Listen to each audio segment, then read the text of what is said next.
ગઈ તારીખ 6/9/2024ના રોજ સલાબતપુરા હજુરી ચેમ્બર્સ માસુમપીર કબ્રસ્તાનના ગેટ આગળ રોડ ઉપર જાહેરમાં બપોરના સમયે એક જ મહોલ્લામાં રહેતા બે પરિવારો વચ્ચે અગાઉના જૂના ઝઘડાની અદાવતમાં ઝઘડો થયો હતો, જેમાં બંને પક્ષો વચ્ચે ઠીકા મૂકીને મારામારી થતાં આરોપીઓ દ્વારા ફરિયાદીના ગળાના ભાગે પેચિયા જેવું કંઈક સાધન વડે ઈજા પહોંચાડી હતી, જેથી આ બનાવ બાબતે સલાબતપુરા પોલીસ દ્વારા બંને પક્ષોની સામસામે પોલીસ ફરિયાદ દાખલ કરવામાં આવી હતી। આ બનાવમાં ઈજા પામનાર મોહમ્મદ હનીફ ગુલામ રસૂલ હાંસોટી એ સારવાર દરમિયાન મરણ જતા તેઓનું પીએમ કરાવ્યા બાદ મોતનું કારણ જણાઈ આવતા બાબતે હત્યાની કલમનો ઉમેરો કરવામાં આવ્યો હતો। આ ગુનાની ગંભીરતાને ધ્યાનમાં રાખીને આ ગુનાના આરોપીઓને ઝડપી પાડવા માટે જરૂરી માર્ગદર્શન તથા સૂચના આપી હતી, જેના આધારે સલાબતપુરા પોલીસ સ્ટેશનના પોલીસ ઇન્સ્પેક્ટર કેડી જાડેજાના માર્ગદર્શન હેઠળ પોલીસની અલગ અલગ ટીમો બનાવી આ બનાવવાળી જગ્યાની આજુબાજુના વિસ્તારના તમામ સીસીટીવી ફૂટેજો ચેક કરી તેમાંથી આરોપીઓની ઓળખ પ્રસ્થાપિત કરી તેઓને ઝડપી પાડવા માટે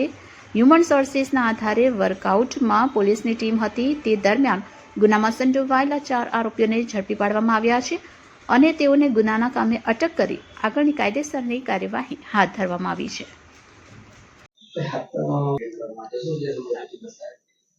તારીખ 6 સપ્ટેમ્બર શુક્રવારના બપોરે 2:30 થી 3 વાગ્યાના સમયમાં આ જે બનાવ બનેલો છે એના ફરિયાદી જે છે મોહમ્મદ અઝીમ એ સલાબતપુરાના હજુરી ચેમ્બર માસુમપીર કબ્રસ્તાન ખાતે ગયા હતા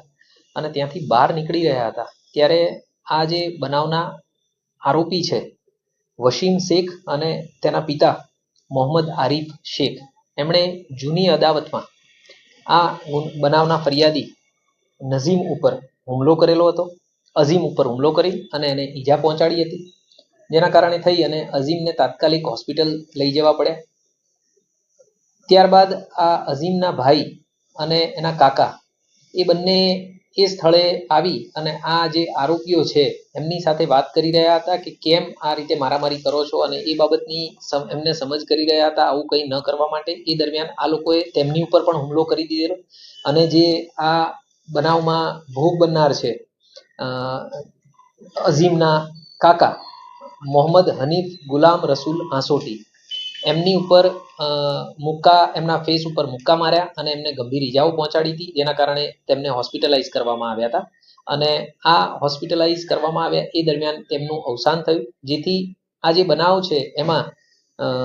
ભારતીય ન્યાય સંહિતાની કલમ 103(1), 189(2), 191(2), 190 અને 191(3) નો ઉમેરો કરવામાં આવેલો છે અને આ જે બનાવ બનેલો છે એના જે મુખ્ય આરોપીઓ છે એમાંથી આ વસીમ શેખ અને એના પિતા મોહમ્મદ આરીફ શેખ તથા રિઝવાન નૂર મોહમ્મદ શેખ અને મોહમ્મદ એઝાઝ રફીક નૂર મોહમ્મદ શેખ આ 4 આરોપીઓની અટક કરી લેવામાં આવેલી છે। એક આરોપી અત્યારે હાલ પકડવાના બાકી છે, એની અત્યારે હાલ પોલીસ તપાસ કરી રહી છે। આ જે બંને પક્ષો છે એ એક જ મહોલ્લામાં ખૂબ નજીક જ રહે છે અને 2-2.5 વર્ષ પહેલા પણ એમની વચ્ચે કોઈ બાબતે ઝઘડો થયેલો હતો, એ હકીકત ધ્યાન પર આવેલી છે અને વધારે તપાસ અમારી ચાલુમાં છે।